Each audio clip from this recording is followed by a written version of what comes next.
qaybo ka mid ah xaafadaha Muqdisho waxaa ka dhacay banaanbaxyo dabaaldeg oo lagu soo dhaweynayo natiijada isbeddelka ka dhacay dalka.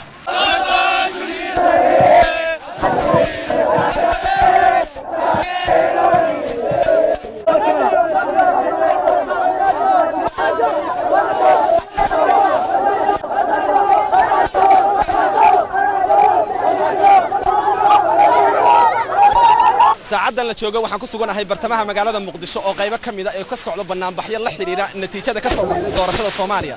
dadka halkan jooga oo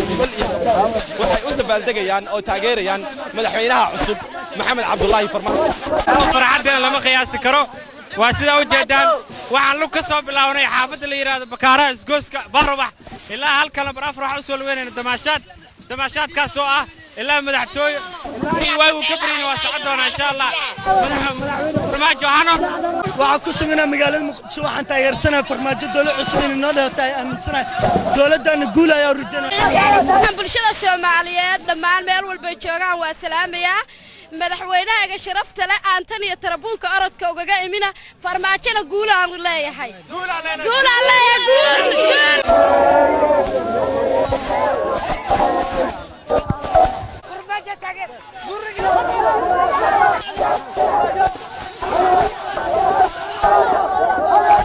dalka Soomaaliyeed waxaan ilaahay ka rajeeyay guusha aan rabay waxaan ku guuleystay waxaan ka baryaa inaan u dhinto calanka Soomaaliyeed iyo dadka Soomaaliyeed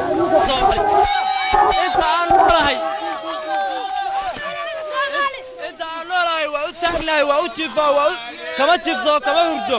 iyo dadka daacadu iyo diinta ku jirtaan ka baryaa inay dhinac la noqdaan oo macnaha Ilaahay ku leeyahay oo la shaqeeyaan Farmaajo ha noolaado guul ayaan u rajaynaynaa waa nin muslina waa nin shacabka jecel waa nin militariga Soomaaliyeed xoog jecel waa nin dalkiisa daacad u ah ha noolaado anigu maanta gaalada maanta dhacday kuwa xamri wala ani wallahi suuq walaakima Farmaajo inuu ku guuleysay banooni go dheela kooxda kale oo Farmaajo xilka qaadaan Farmaajo ha noolaado midnimada ana baayina madaxweynaha dalka Soomaaliya xaqda midana Cabdullaahi Maxamed Farmaajo madaxweyne ra'iisul wasaaraha Cusmaan Xasan Ismaashaan mudane Jawaari wuxuu ku mahadsan yahay suusinaanta cadaaladda midnimada Soomaaliyeed ugu shaqeeyay dadka Soomaaliyeed si uu mid jacsan Allah Farmaajo oo jecelna ciidamada oo doortay warahmatullaahi wabarakaatuh waxaan salaamayaa madaxweynaha Maxamed Cabdullaahi Farmaajo iyo shacabka Soomaaliyeed waxaan kaloo salaamayaa militariga dalka waxaan rajaynaynaa inuu noqdo kii cadaalad noogu shaqeeyo oo dalka iyo diinta iyo dadka u qabto nabad sugidda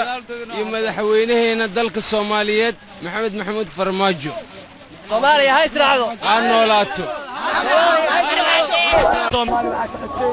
وناس ودوا تكنونا بعد وسن نغنو وألف نغنو وألف نغنو